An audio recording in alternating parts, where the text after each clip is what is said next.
ঈদ উপলক্ষে 14 নম্বর ওয়ার্ডের অন্তর্গত এলাকার দুস্থ মহিলাদের ঈদের খুশিতে একসাথে মিলিত হওয়ার জন্য রাজ্যের মুখ্যমন্ত্রী মমতা বন্দ্যোপাধ্যায়ের আদর্শকে নিয়ে মেদিনীপুর শহর তৃণমূল ছাত্র পরিষদের কনভেনার আরবাজ হোসেনের সহযোগিতায় 14 নম্বর ওয়ার্ডের অন্তর্গত তালপুকুর সমাজবন্ধু উন্নয়ন কমিটির উদ্যোগে পবিত্র ঈদ উপলক্ষে এই দিন প্রায় 300 মহিলাদের হাতে নতুন বস্ত্র প্রদান করা হয়। অনুষ্ঠানে উপস্থিত ছিলেন এলাকার বিশিষ্ট ব্যক্তিগণ। আর উদ্বোধন করলেন চন্দন বাবা মসজিদের ইমাম সাহেব শেখ আফসার।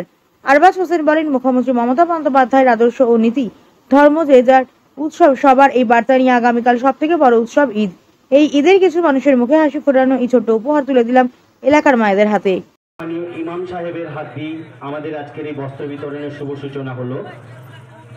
এরপর এই বস্ত্র বিতরণ চলতে থাকবে। আপনার সুশৃঙ্খলভাবে লাইনে দাঁড়িয়ে আমাদের সাথে সহযোগিতার হাত বাড়িয়ে দেবেন।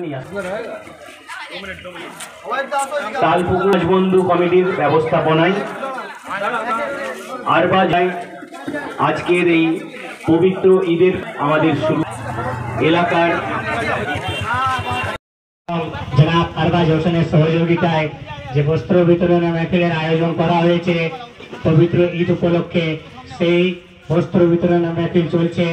আপনাদের প্রত্যেকের কাছে আমাদের কমিটির পক্ষ থেকে বিশেষ আবেদন, আপনাদেরকে যিনাদেরকে কুপন দেওয়া হয়েছে আপনারা তাড়াতাড়ি শীঘ্রই চলে আসুন। আমাদের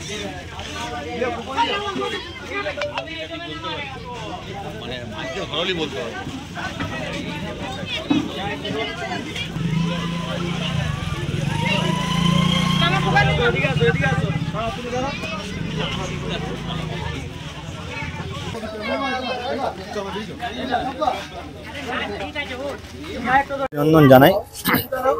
আর আজকে চাঁদরাতের প্রাককালে আমাদের মেদিনীপুর শহরের অন্তর্গত 14 নম্বর ওয়ার্ডের তালপুকুর এলাকায় তালপুকুর সমাজবদ্ধ ক্লাবের পক্ষ থেকে আজকে আমাদের এলাকায় বিস্তীর্ণ এলাকায় আজকে বস্ত্র বিতরণ হলো ঈদ উপলক্ষে।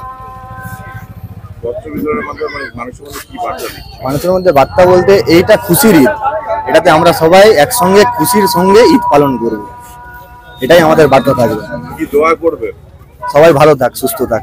পশ্চিমবঙ্গে মমতা ব্যানার্জির নেতৃত্বে আগামী দিন এমন সব ঠিকঠাক থাকে, ভালো থাকে। 300 জন প্রায়। একদিকে সমাজের বিভিন্ন জায়গায় একটা হিংসাত্মক পরিবেশ সৃষ্টি হয়েছে, সেদিকে আগামীকাল ঈদ, কি বলবেন সমাজের এই?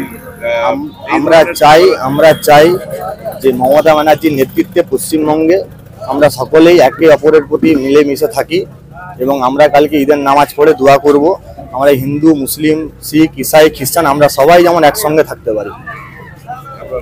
আরবাজ হোসেন।